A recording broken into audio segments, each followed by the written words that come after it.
Hi, I'm Sarah Wilmore and welcome to my Women's Golf podcast. In each episode, I will be interviewing a different woman from the golf industry, delving into their careers. I will explore how women have broken down barriers and reveal the untold stories of our sport. So today's guest is English professional golfer Sophie Walker. Sophie played on the Ladies European Tour for 10 years in more than 150 events, having turned professional in 2007.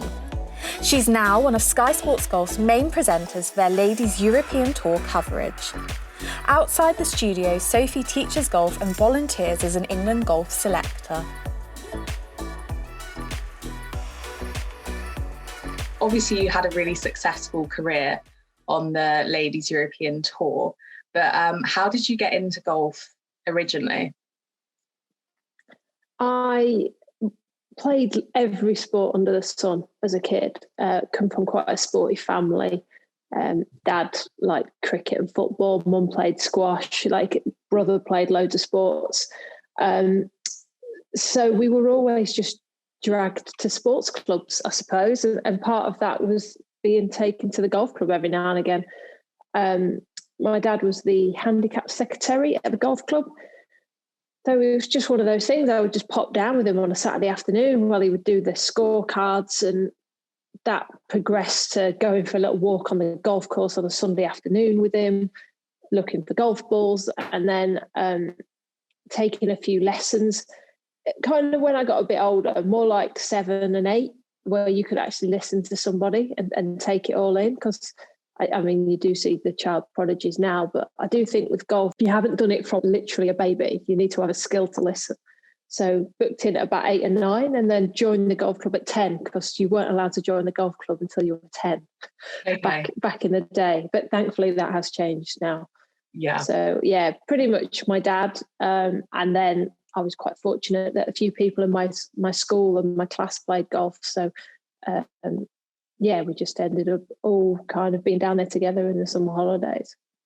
Yeah, so I started playing at a similar age, actually. I had my first golf lessons when I was 8. But one thing I found was that there weren't really any other girls playing when I first started. What was your experience of that?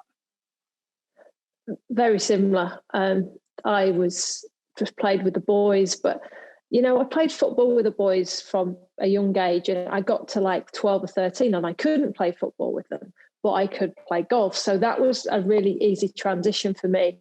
And they were great. I like, because you were just one of them, really. I never felt an outsider in that respect. There was a couple of girls, there was one girl that played a bit of golf at the club. And then I went to a junior coaching clinic every Sunday, and that was some of the best players in the area went, and there were a handful of girls at that. So that was good. But so I didn't really start to see many girls / women play golf until I got to a higher level. So once I started to play in county stuff, that's when I started to see that there were other girls my age that played golf. What was that experience like for you then? Did you enjoy being able to play with more girls? Honestly, it wasn't great. I remember the county organiser saying to my mum, "You do realise Sophie doesn't have any friends at junior county level, don't you?" And my mum was like, "Well, don't worry, she's got lots of actual friends in real life." It was quite a I don't know, maybe it's because there's not that many girls that play. It becomes really competitive. Yeah. Whereas I think in the boys' game, there's so many of them that, that there's a different winner all the time. Obviously, there might be a few ones that do well, but it was I didn't enjoy county golf. I really didn't. And I can't lie, it wasn't fun. And when I speak to, funnily enough, a few of the people that I ended up playing England golf with, and then still know to this day, I used to say to them, "God, you're horrible to me," when we were younger. And they actually can't remember it.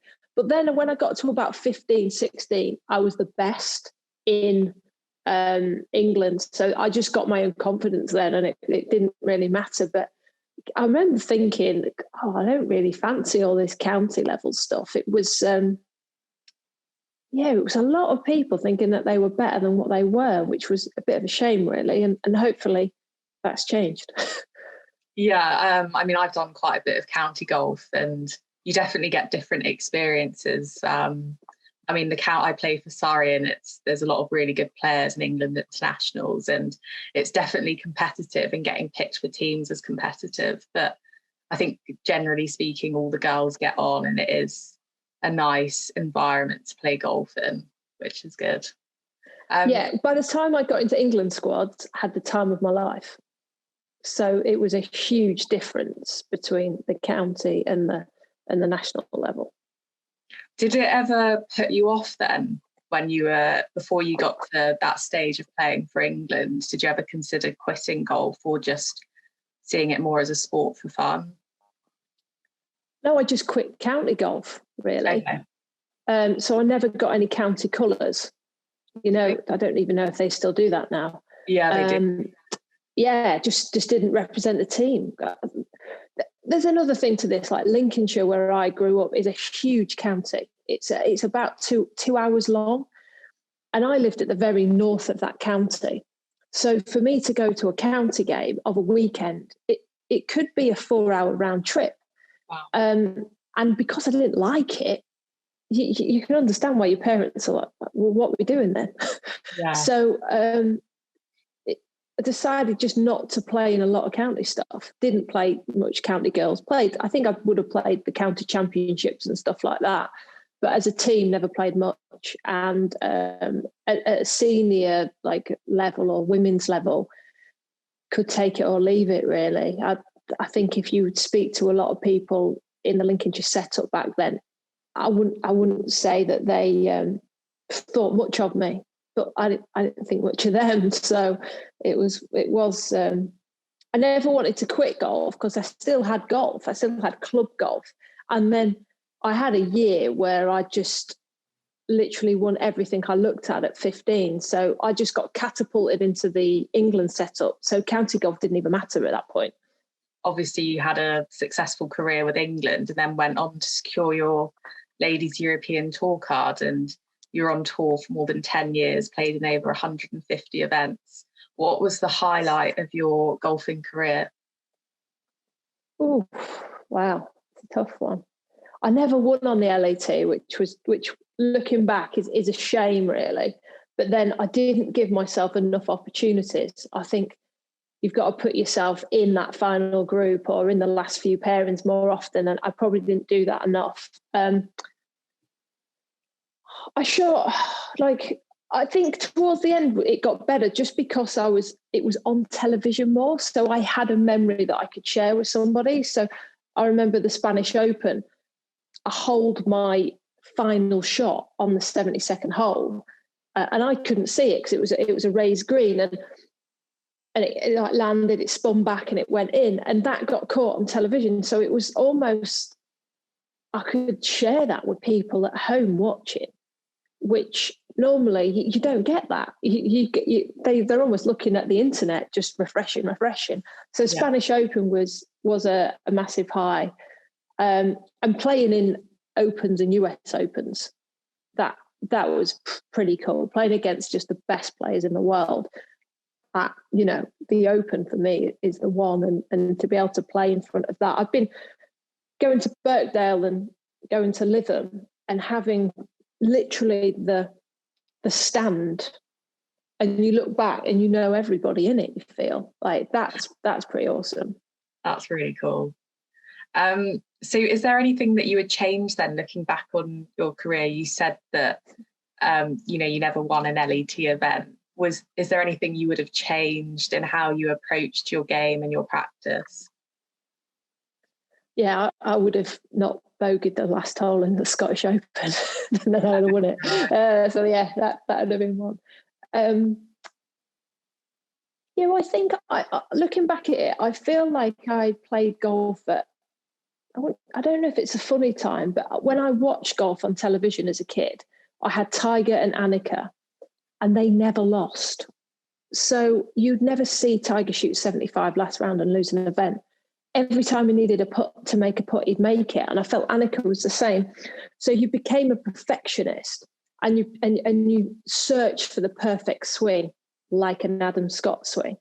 Whereas I think now, I only had to watch the television last night to watch the golf and watch 3 people in the final group, and none of them play great. And then somebody from behind just snatches it from them. And that just didn't seem to happen with the golf I watched on television. So I felt that I was only ever going to win or be well if I was perfect. And you wasn't going to be perfect. So I think I beat myself up too much, to the point that I actually played my way out of a tournament when really I had a good enough game to win a tournament. But I just maybe grew up watching perfection, and now I think, well, it just doesn't exist at all. Well, psychology is definitely a massive thing in golf, isn't it? It's a very mental game. Yeah, no, it is. And I think I came through a time where fitness started, psychology started, having a team, caddies got more important. Like everything, I feel, I mean, this is all because of Tiger, but I lived through that. And I don't know if I benefited from it, but other times I didn't as well. I think to be part of it now must be really exciting, because the glass ceiling is broken, isn't it? I mean, Tiger broke golf. Bryson's trying to break it again. So, yeah. And it's just everybody's different, and that's absolutely fine. So how have things changed on tour then since you first turned pro in 2006? Yeah, I mean, like in 2006, I think my first season would have been 2007, because I got my tour card and then started in, like, we didn't start till the April. So we started late, but then we played like 28 events. It was insane. You'd pack a bag and you'd just go. You'd go Holland, Germany, Sweden, Norway, Denmark. It was just see you later in 7 weeks, and you'd just play 7 in a row. To the point where you were like, I'm getting a bit tired. I've played that much golf. That's what I'd like to get back to, that type of European-based events, because they decided to move to try and, there was an economic crash in 2010, and they tried to move away from Europe to try and find some money to play for. So it suddenly became a whole year of January to December, but with less events. And I quite liked a condensed season. I liked going April through to November and being really busy. That suited me because that's how I played my amateur golf. I didn't play, because I was at school all the time, I didn't actually play much golf between, during school time, kind of September, October through to April. But as soon as May started, June started, that was me off. So I think that's why I played quite well to start with on tour. And that's probably why I suffered at the end, because looking back, it was just quite sporadic.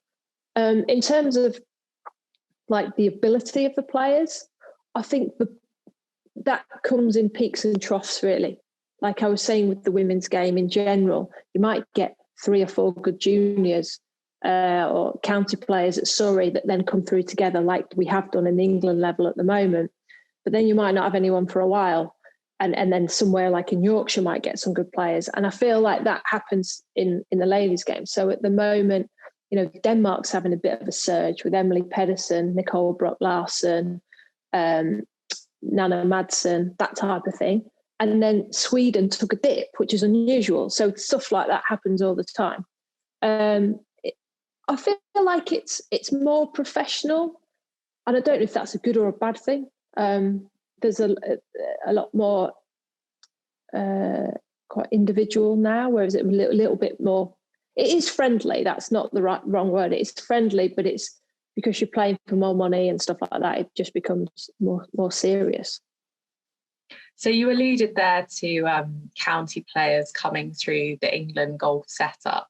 you volunteer as a selector for England Golf. What sort of qualities are you looking for in players when you're, walking around England Golf Championships? What are you looking for in these girls?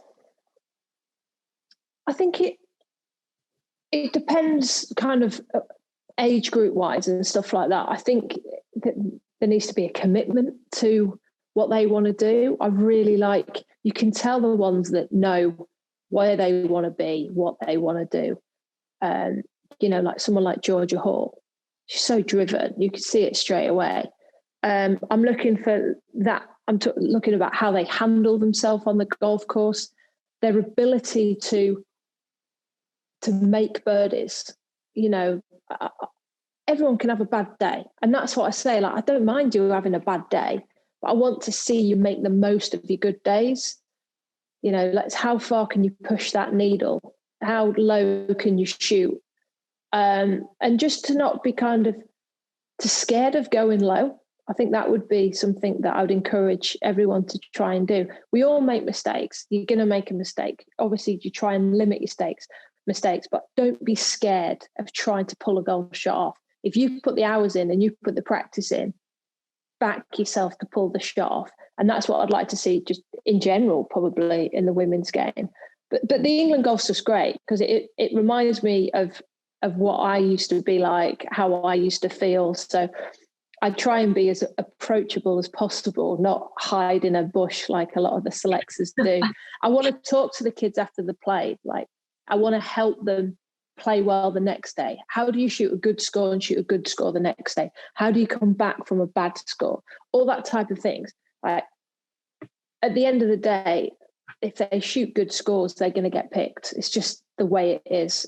People say your face has got to fit. No, your score's got to fit at the end of the day. And that's what I tell them. So, but equally, if you shoot 82 or 70, I'm still going to talk to you like a normal person because golf can't define you. And I think that's what I've noticed a lot more at a younger level. They're becoming a golfer so early now.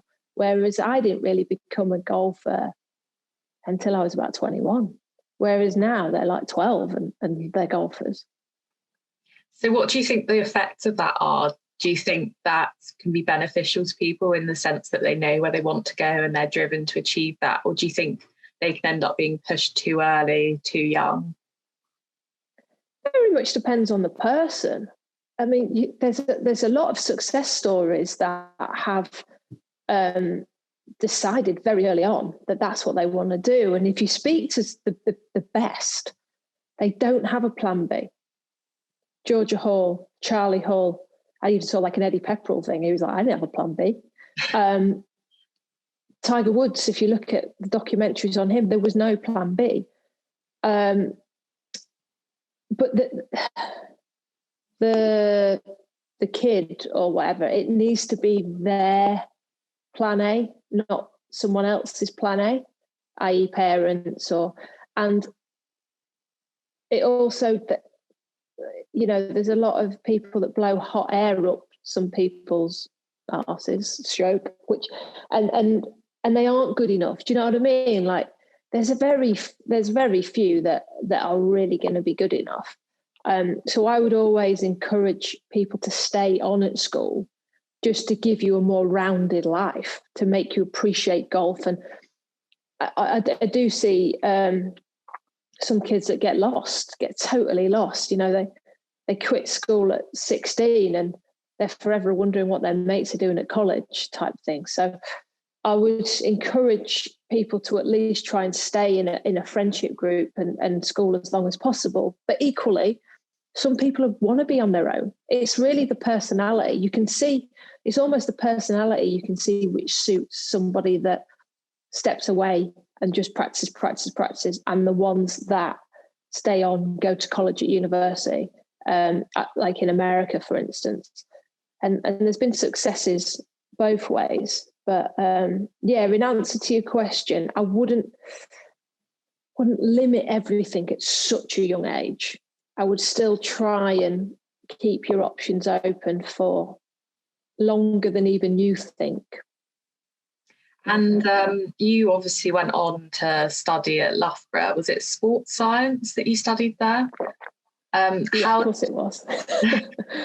How do you think that, you know, positively impacted you? You've obviously had a successful career on the LET, but you're now working as a pundit, analysing golf. How has that degree benefited you throughout your life? Loughborough was the best 3 years of my life, without doubt, and I've had a good life. I've still got all my mates from there, still keep in contact with them. But I think it affected my golf career in a kind of negative way, maybe. I don't know. I feel like maybe if I'd have gone to an American college, I might have been better at golf. And I would have been out in America and learned about America and been more comfortable about going to America and playing on the LPGA and all that lot. So would I swap it now? No, I wouldn't. You know, I wouldn't at all. We all make choices in life. And I think for golf, maybe Loughborough wasn't the best. You know, in all fairness, you see the weather now, it's snowing outside. Yeah. So you think Arizona in February or Loughborough in February, there's not really much to choose from. I mean, in terms of like the sports science and stuff I got exposed to, my strength and conditioning person there was unreal. Like, she was brilliant. But I lived not by myself, obviously I lived with my mates, and I was cooking my own food, and I didn't drink as much as most, but I drank and I lived the life. But as it helped now, 100%, you know, 100%. It's made me more confident about speaking in front of people, preparing for interviews, writing proposals, my connections. Like, my agent is a guy I sat next to in sports science. Wow. So yeah, like in that way, it's really helping at the moment.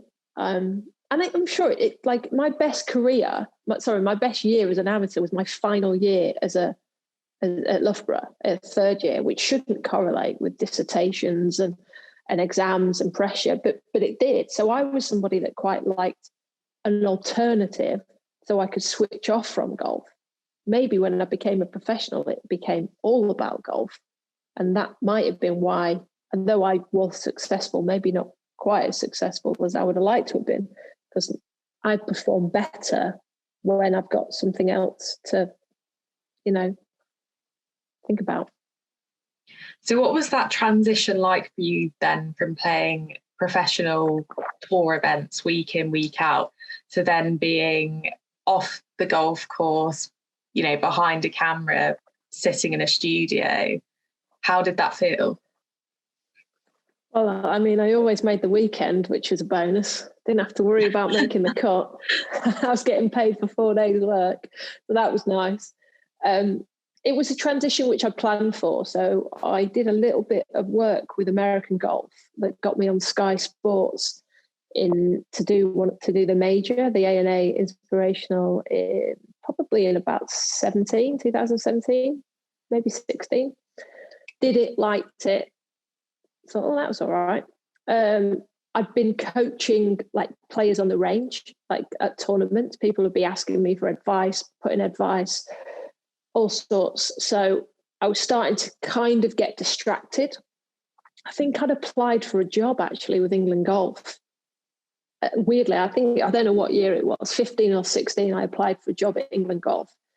Handed my resume in like on the Wednesday and came 5th or something on the Sunday, and earned half the wages that I would have earned during England Golf. And people were like, what are you doing? So you've just earned half a salary right there. So I was already starting to think, right, I need to start planning for when I finish. I want to finish on my terms. So, yeah, people think this kind of like, oh, I just stopped golf and then just went into a studio. It didn't. Like, I've got a few mates that are in the TV industry that you've probably seen on my social media that have sat me down, taught me how to speak in front of a camera, what to wear, where to look, what to say, everything. So this was a planned move. And also, I love golf. Like, I am a golf geek. There'll be very few people, actually sport in general, like you need me on a sports quiz because I'm good at that type of thing. Everything else I'll struggle with. So yeah, a lot of players aren't. A lot of players don't really care too much about anybody else, probably why they're so good. But I did. I looked into all sorts, watched a lot of golf, wanted to know how I did what I did in my golf swing. So yeah, it was a calculated move, but one that I wanted to do as well. So it probably took me about 3 years to plan and finally do it. So one of my favourite moments of you on TV is when you got into the Red Sea at Royal Green. How on earth did that come about?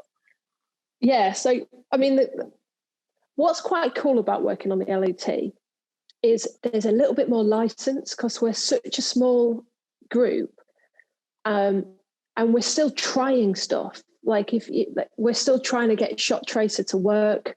Everything's a little bit on a budget, but that also means that access and player access and just doing random things is just allowed.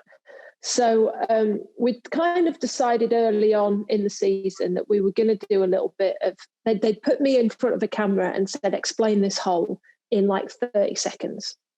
And I do a lot of work with How Did I Do and golf a lot. So I do that a lot, like a couple of days a week, I am doing that type of thing. And with golf a lot, we make up stuff like that.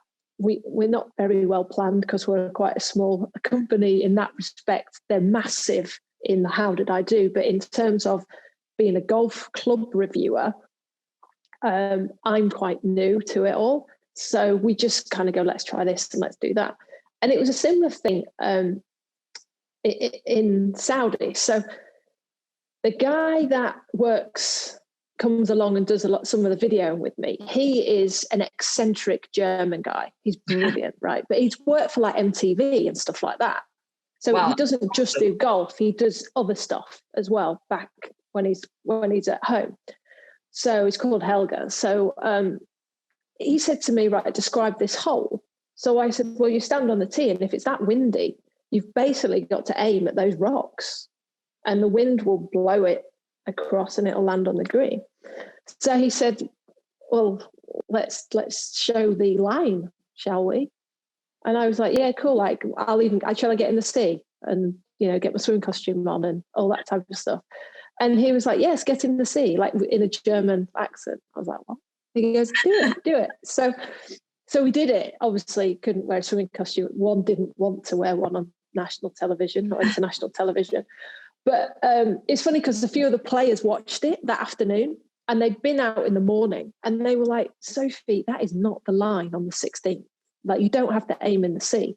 And then they played it in the afternoon with the strong wind. And that is the exact line that you have to hit into the sea. So, yeah, it's just trying to describe a hole and what these players are seeing and feeling. And, yeah, I suppose, why not, hey? Yeah, well, it's a good way. It's certainly entertaining for the viewers. Yeah, it's entertaining, I suppose. And it's fun for me to do. It's something different. Yeah, exactly. Well, it's better than just standing on the tee and just explaining the hole. It's a bit more exciting, isn't it? Yeah, we need to get across why this hole is difficult. Pro golfers do not like hitting towards water. Nobody does. But no. In order to pull this shot off, that is what you're going to have to do, because if you don't, the wind pushes it, you miss the green, and you're actually in a terrible spot down the right-hand side in the bunker. So this is a shot that you have to actually take it on, really. And that's what we were trying to get across. So you mentioned during that segment that, there's not many people covering ladies' European Tour events. We're seeing more coverage now of women's golf on TV, and Sky broadcast some of the Rose Ladies Series events last year. What sort of responsibility do you think broadcasters have in terms of promoting women's golf and, having more girls being able to watch women on TV and aspire to be like them? Yeah, I mean, a huge responsibility. And I mean, I know I do work for Sky, so I sound biased, but I've been impressed by them in the last year, especially with their drive for equality across the board. With the Black Lives Matter, pushing women's golf, women's sport in general. Now, if we judge it just on ratings all the time, then I can understand why people don't want to show it on TV, because it's all about the cash and men bring in more money. So that's why they need to be more on TV. It is, but you've got to give the women's side a chance. You've got to put it in the shop window for somebody to actually watch. So the fact that that is now happening is great. And I think it's equally as important for the likes of Justin Rose to stand up for women's golf. You see it in tennis with Andy Murray. He's amazing at it. And I think Justin has something just hit home with him. Like during lockdown, him and his wife, Kate, read a news article. That was it. And just looked at their two children. And Kate's a bit of a sportswoman in her own right type thing. And she was just like, this isn't right. We've got a boy and a girl. And I'm looking at the boy saying, you're going to have more opportunities than the girl just because you're a boy. And I think Justin was shocked at how big the Rose Ladies series got. It was very organic and it grew massively. And it got people talking, and it got other men talking and supporting us. So I've never not had support from men's golfers, like pro golfers. I've got a few mates that play on the men's tour. They know how hard we work. They know we work the same as them, and we pay the same as them to get to events. But equally, they also are shocked at how little we earn. They already know all this, right? And they've got an empathy for you. But now they're actually speaking out, which is huge. Like you don't get discrimination from anybody on the men's tour. They don't look at you like, oh, she's a woman. They do not. But it needs to be on a bigger like scale. So yeah, it's starting. It just needs to keep going. I mean, I don't think a pandemic helped it at all, but in a way it's helped golf because golf is still going ahead, and hopefully when things get back in March, April, when things start opening up, golf will be one of the first things to open up. So it's hopefully we can start making the most of it. But yeah, more people talking about it in a positive way and getting it on the screen more is definitely going to help. You said that COVID didn't necessarily benefit women's golf, but obviously we did get the Rose Ladies series out of it, and hopefully that's something that can continue going forwards. But how do you think we get more young girls involved in golf in the first place? I think family environments at golf clubs are going to really help. If you go over to Sweden, the golf course is a very inviting area. The kids go with their mum and dad and grandparents, and in Sweden, guess what? Like loads more girls play golf. It's about 40%, I think, over there that play. So it's that they've got a good model. Also, they don't play golf during the winter, right? So yeah, we pay a whole year membership and we expect to play all the time. And I think in order to encourage youngsters, girls in particular, I can see them quite enjoying being on a golf course in September, May, August, January, not so much, so it's how we introduce them to it. Going to a driving range in January when it's freezing cold, not so much. Going in August, 100%. So Sweden don't play for 5 or 6 months of the year at least. So they just basically treat it as a seasonal sport. That's why I think that it helps them especially. And there's a retention of, I think you'll see a lot of girls with their dads at golf. You see it until about the age of 11 or 12, and then it drops off. because hanging around with dad's not cool anymore. Other stuff starts happening.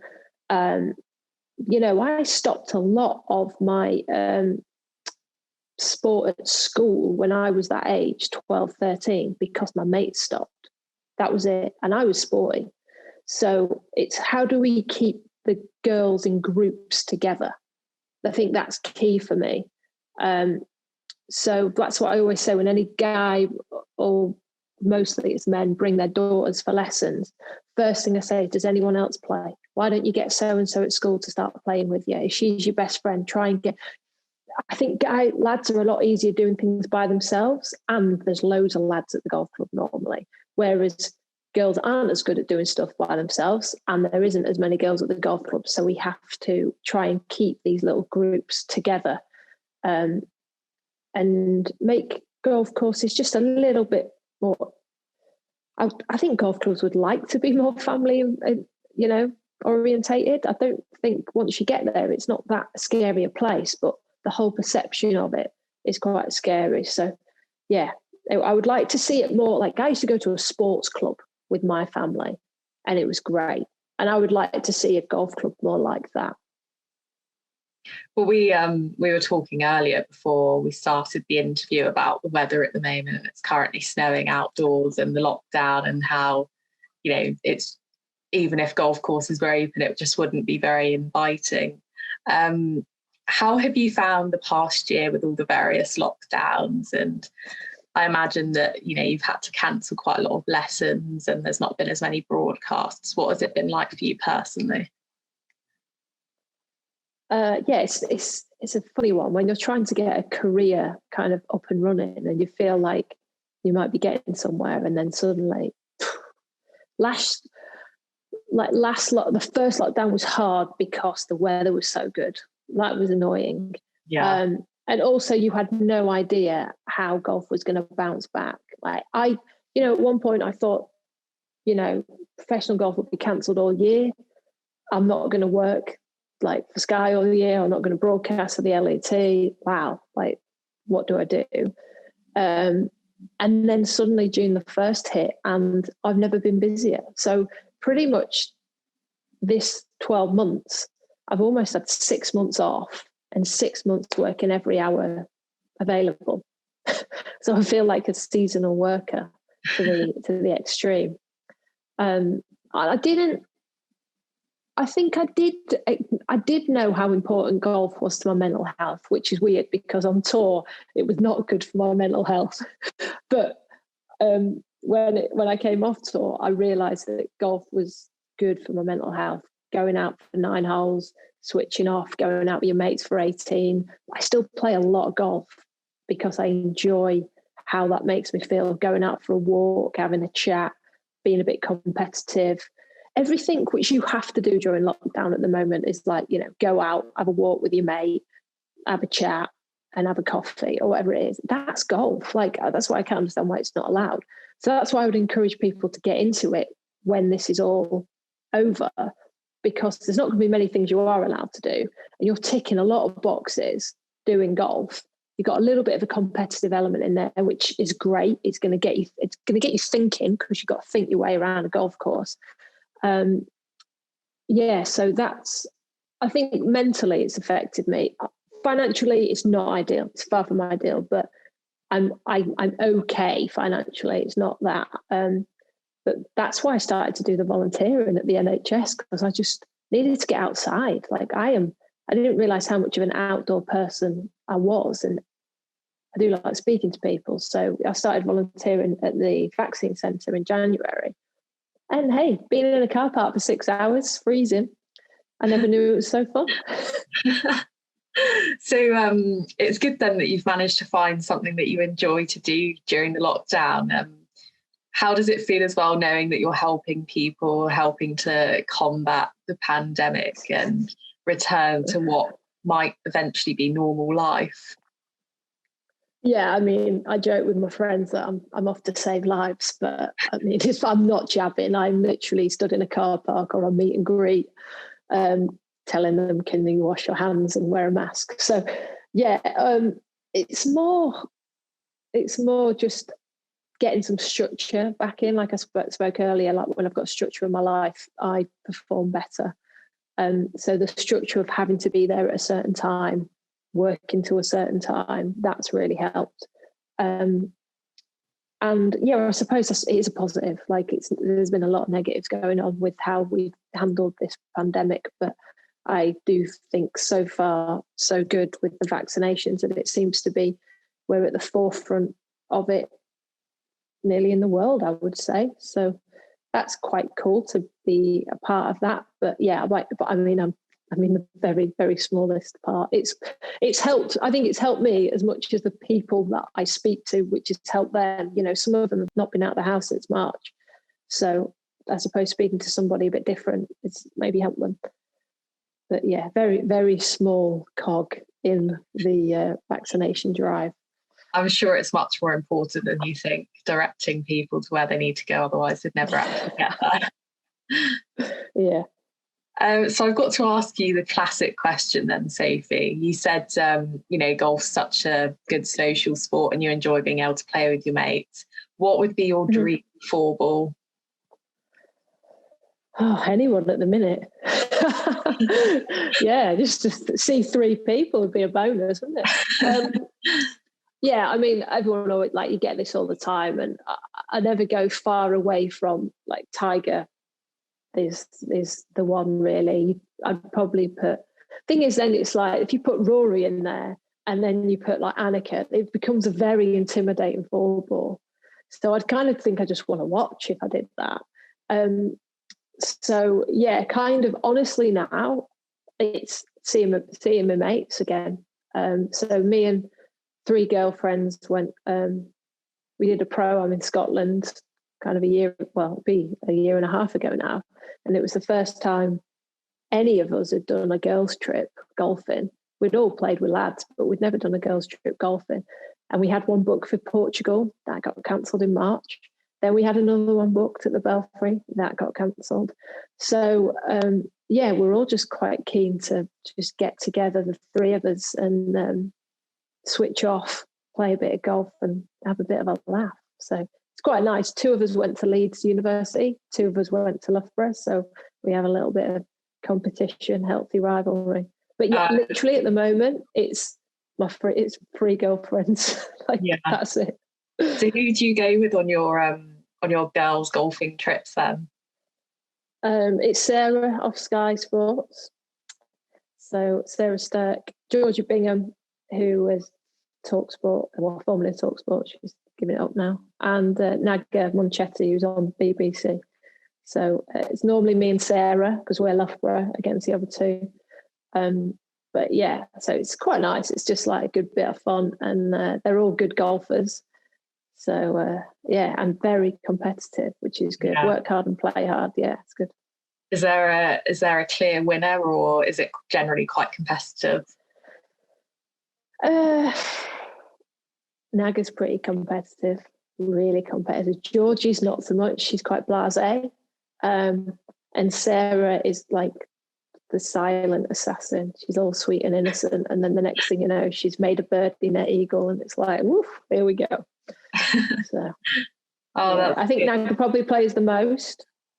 Georgie's a close second now. Georgie plays a lot of golf, so Naga and Georgie play a lot, and Sarah, normally, because she's travelling so much with golf, doesn't get to play as much, but she's handy. She played from a young age, I think. So. It's good though. It's nice to see that progression from when you started with county golf and not necessarily having that many friends to progressing, and now you're going on fun girls' golf trips. It's really nice to see that. Yeah, it's nice that I finally, get on well with girls, I suppose. So, yeah, I'm used to going on. The thing is, I've played all my golf with lads. I've never really known much difference. So I suppose now, I had a couple of games when we were allowed to with my girlfriends, be it off tour or university, and started to just enjoy it more. Yeah, well, I really appreciate you talking to me, Sophie. Who would you like to see interviewed on the podcast next? Is there anyone you'd like to put in the hot seat? Oh, I don't know. What's your what would you know? I think it'd be quite cool to maybe speak to somebody like, I don't know, like a woman caddy. Do you know, like somebody in a world which you wouldn't expect, stuff like that. Yeah.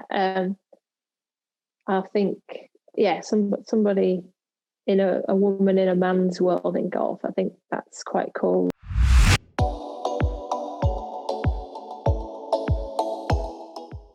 I really enjoyed that chat with Sophie, and she's got me thinking about female caddies. What a great idea, but sadly one that I can't now pretend is my own. If there are any female caddies out there who would love to tell me all about trying to succeed in a man's world, then reach out to me. And thank you to you for listening. If you like what you heard, subscribe, rate the podcast and give it a 5-star review. Keep listening for new episodes of the Women's Golf Podcast with me, Sarah Wilmore.